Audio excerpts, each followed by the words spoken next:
welcome to all the students of Sri Siddh Vidyapeeth School. So today we are going to continue the remaining part of the chapter 5, coal and petroleum. So in the previous class we studied about coal. तो coal क्या होता है वो हम पिछले class में पढ़े हैं, आगे हम पढ़ेंगे आज के क्लास में. कोल हम जनरली ये पढ़े थे कि कोल कुछ प्रोसेस से बनाया जाता है. After destructive distillation and after refining we get some products of coal which are known as coke and further it's known as coal tar and some other component. Okay, तो so at first we are going to study about coke. तो पहले हम Coke के बारे में पढ़ेंगे. जब वो जितने भी सारे प्रोसेस हुए हैं वहाँ से हम लोग को ये कोक मिला, और भी बहुत सारी चीज़ें मिले, लेकिन पहले हम कोक के बारे में पढ़ते हैं. तो कोक क्या है? It is a tough porous and black substance. It is almost pure form of carbon. Coke is used in the manufacture of steel and in the extraction of many metals. The processing of coal is to get coke also yields coal gas.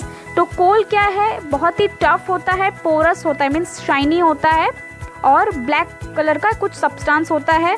ये कोल को हम, ये जो Coke है, ये इसको हम लोग बोल सकते हैं कि ये प्योर फॉर्म ऑफ कार्बन है. ठीक है.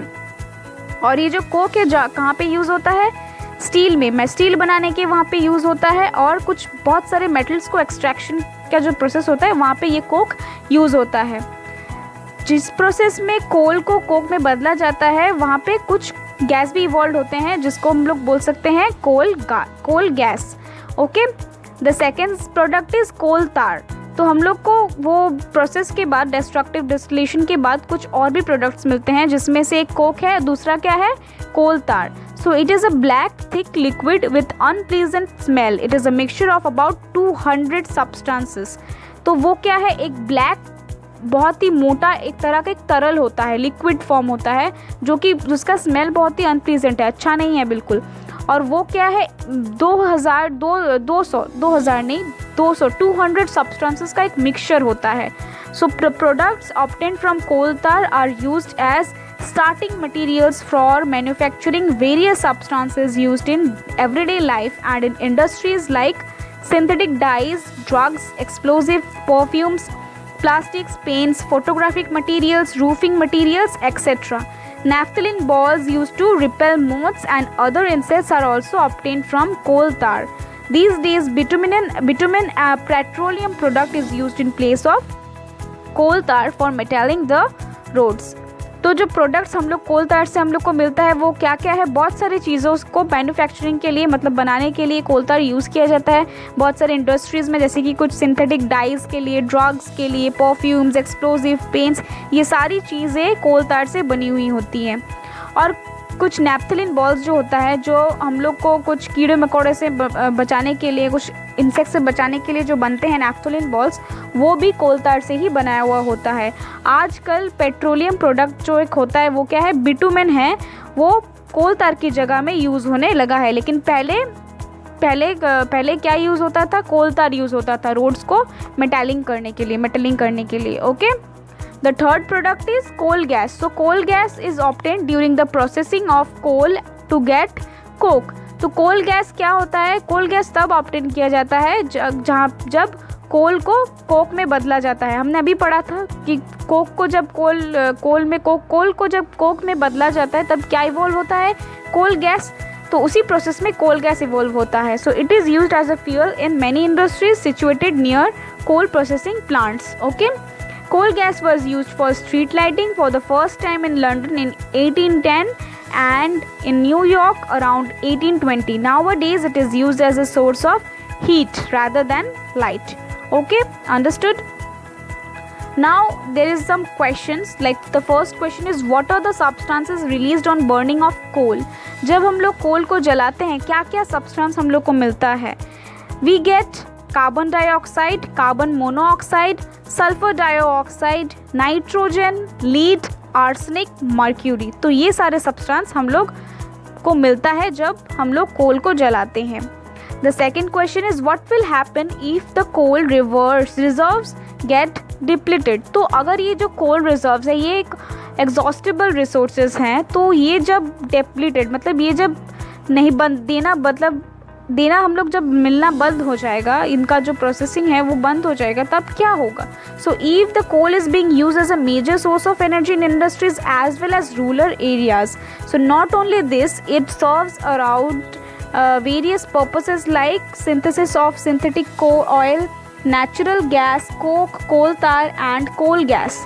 तो ये कोल जो है हम लोग को नहीं मिलेगा क्योंकि ये एक बहुत मेजर सोर्स है जो इंडस्ट्रीज़ के लिए यूज़ किया जाता है, और रूरल एरियाज़ में भी इसका बहुत ही यूज़ होता है क्योंकि वो ज़्यादातर जनरली गैस यूज़ नहीं करते हैं, ये कोयले में ही वो लोग बहुत कुछ यूज़ करते हैं खाना वाना बनाने के लिए। तो इसी सिर्फ वही नहीं, बहुत सारे अदर पर्पसेस के लिए भी ये कोल यूज़ होता है, जैसे कि सिंथेटिक ऑयल बनाने के लिए, नेचुरल गैस बनाने के लिए, कोक, कोल तार, कोल गैस बनाने के लिए, और इसी से हम लोग को बहुत सारे आर्टिकल्स बनते हैं। So if the amount of coal get depleted, it will become very much difficult for us to produce energy for various purposes. Hence we must use coal in an efficient way.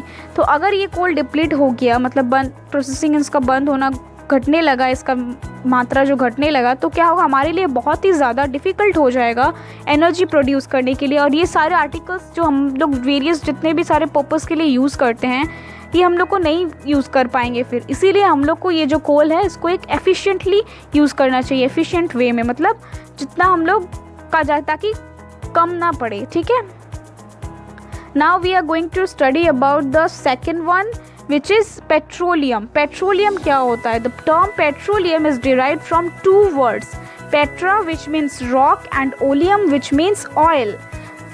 It is mined from the rocks under the earth।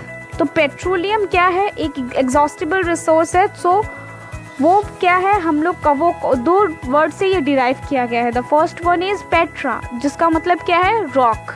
The second word is oleum जिसका मतलब oil. तो इसी से बना है petroleum. ये कहाँ पे जनरली माइन होता है, मतलब कहाँ पे ये हमको मिलता है? रॉक्स, बड़े बड़े रॉक्स के अंडर, नीचे से, अर्थ के बड़े बड़े रॉक्स के नीचे से। ठीक है, petroleum is also known as crude oil in a fossil fuel formed from the remains of ancient marine organisms.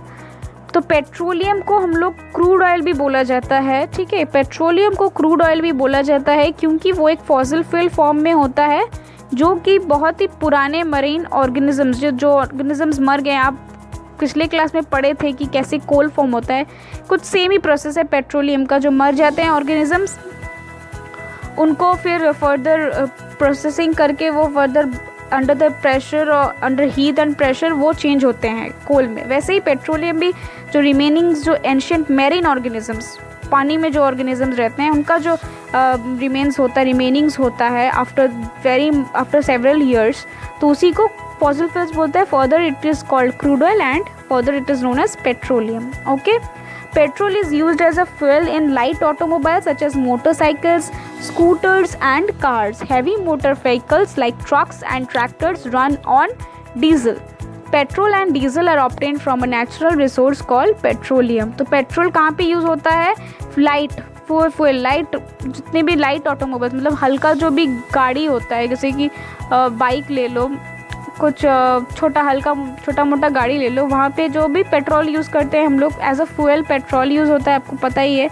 तो वो पेट्रोलियम से ही आता है। और जितने भी बड़े बड़े व्हीकल्स जो भी है वो किससे बनते हैं? डीजल से। वो भी एक पेट्रोलियम का ही वो भी हिस्सा है। सो पेट्रोल और डीजल जो हम लोग को मिलता है, ये ऑब्टेन कहाँ से किया जाता है? एक नेचुरल रिसोर्स जिसको पेट्रोलियम बोला जाता है। Okay, now how the petroleum form. जैसे कि हम कोल का फॉर्मेशन पढ़े थे, वैसे ही हम पेट्रोलियम का फॉर्मेशन पढ़ेंगे। So petroleum was formed from organisms living in the sea. As these organisms died, their bodies settled at the bottom of the sea and got covered with layers of sand and clay। तो petroleum जो है, वो जो organisms जो सी में रहते हैं, समुद्र में जो रहते हैं, वो जब मर जाते हैं, उनका जो डेड बॉडीज़ होता है सी के नीचे सेटल डाउन कर जाता है। और लेयर्स, फिर जो दिन बीतता जाता है, ईयर्स बीतते जाते हैं, वो किस चीज़ से कवर्ड हो जाता है? सैंड और क्ले से, मिट्टी से, क्ले से, वो बालू से कवर हो जाता है धीरे धीरे। After that over million of years in the absence of air, high temperature and high pressure which transferred into the dead organisms into petroleum and natural gas।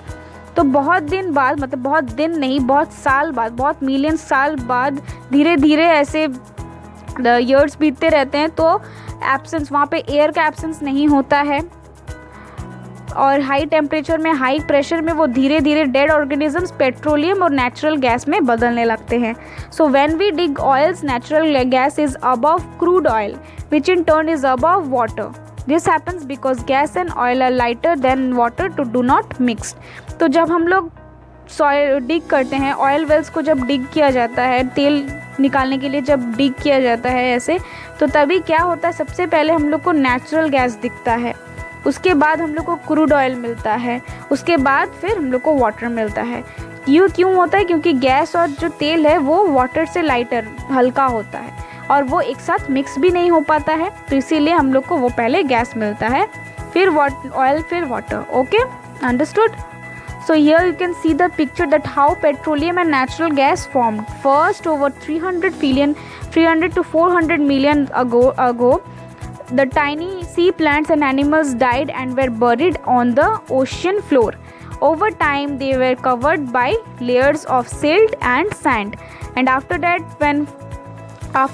over million of years, the remains were buried deeper and enormous heat and pressure. Because of the enormous heat and pressure, it turns them into oil and gas. And today we drill down through layers of sand and silt and rock to reach the rock formation and contain oil and gas deposits. अगर अभी हम लोग जब डिग करेंगे तो तभी हम लोग को वहाँ पे ऑयल और गैस डिपॉजिट्स मिलेगा. And here is the information, very much interesting information, that the world's first oil well was drilled in Pennsylvania, which is in USA in 1859. तो सबसे पहला ऑयल वेल कहाँ पे खोदा गया था, कहाँ पे पहले खोदा गया था? पेनिसिल्वेनिया, जो कि यूएसए में होता है. और कौन से साल में? 1859 में, बहुत ही पहले. 8 years later, in 1867, oil was struck at Macomb in Assam. उसके बाद 8 साल बाद आसाम में एक ऑयल को वहाँ पे फिर से वहाँ पे डिग किया गया, जो कि 1867 में आसाम इंडिया में हुआ था तब. Then in India oil is found in Assam, Gujarat, Mumbai, high and in the river basins of Godavari and Krishna. उसके बाद से हम लोग को कहाँ कहाँ मिलता है इंडिया में ऑयल और पेट्रोलियम और नेचुरल गैस? आसाम में, गुजरात में, मुंबई में, और फिर जो रिवर बेसिन, गोदावरी और गंगा के जो रिवर बेसिन्स हैं वहाँ पे फिर हम लोग को मिलने लगे. Okay, now how a petroleum is refined. So refining of petroleum का प्रोसेस जो है ये क्या है? So petroleum is a dark oily liquid. It has an unpleasant odor. It is a mixture of various constituents such as petroleum gas, petrol, diesel, lubricating oil, paraffin, wax, etc. So the process of separating the various constituents fractions of petroleum is known as refining. This process is carried out in a petroleum refinery. So petroleum क्या है? एक dark ही बहुत गाढ़ा oily liquid है जिसका जो smell है बहुत ही अच्छा नहीं, अनप्लीजेंट है. और वो क्या है? बहुत सारा चीज़ों का, बहुत सारा सब्सटेंस, बहुत सारा कंस्टिट्यूएंट्स का एक मिक्सचर है, जैसे कि petroleum gas, petrol, diesel, lubricating oil, paraffin wax, ये सब का मिक्सचर है. इसको सबको अलग अलग करके फिर एक एक चीज़ बनाया जाता है, अलग किया जाता है. सो इसी प्रोसेस को जहाँ पे इस पेट्रोलियम को अलग किया जाता है, ये सारे जो कॉन्स्टिट्यूएंट्स इनसे अलग किया जाता है वेरियस मेथड से, तो इसी मेथड को क्या बोलते हैं? रिफाइनिंग. मतलब पेट्रोलियम को रिफाइन करना. और ये कहाँ पे प्रोसेस होता है? पेट्रोलियम रिफाइनरी में. So you can see the picture of petroleum refinery. And here another picture where petroleum and natural gas deposit. So ये पिक्चर आपको ड्रॉ करना है. जो petroleum and natural gas deposit का जो पिक्चर दिया है ये आपको ड्रॉ करना है और याद भी रखना है. Okay, now here there are various constituents of petroleum and their uses. तो यहाँ पे कुछ पेट्रोलियम के चीज़ें दिए गए हैं और उसके जो यूज़ हम लोग डेली लाइफ में करते हैं वो दिए गए. Like petroleum gas in liquid form like LPG, okay, liquefied petroleum gas, which is used as fuel for home and industry.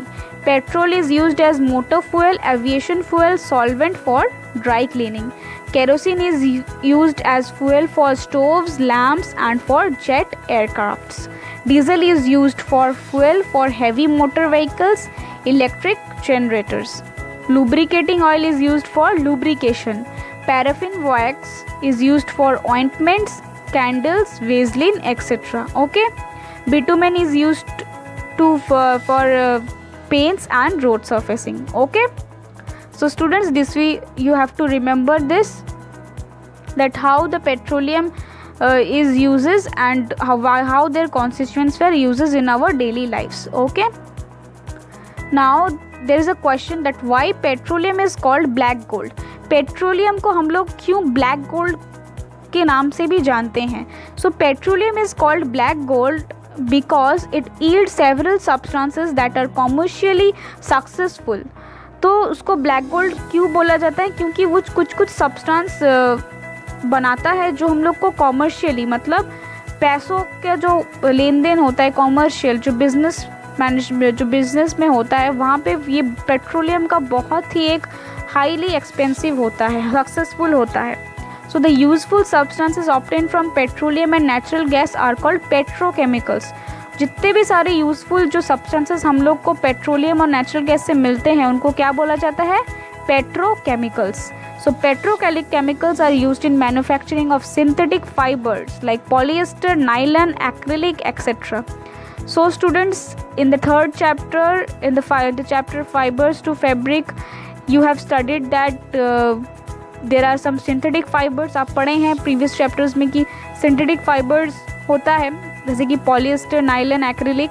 तो ये सारे जो भी है ये पेट्रोकेमिकल से ही बनता है, जो पेट्रोलियम का एक कंस्टिट्यूएंट्स है, पेट्रोलियम से बनता है पेट्रोकेमिकल्स. तो ये सब्सटेंस जो सिंथेटिक फाइबर्स है ये पेट्रोकेमिकल से ही बनते हैं. Detergents, polythene and manmade plastics भी आप पिछले चैप्टर में पढ़े थे, डिटर्जेंट्स भी पढ़े थे. तो ये सारी चीज़ें पेट्रोकेमिकल से ही बनते हैं, उसको यूज़ से ही ये सारी चीज़ें सिंथेसाइज किए जाते हैं. ओके.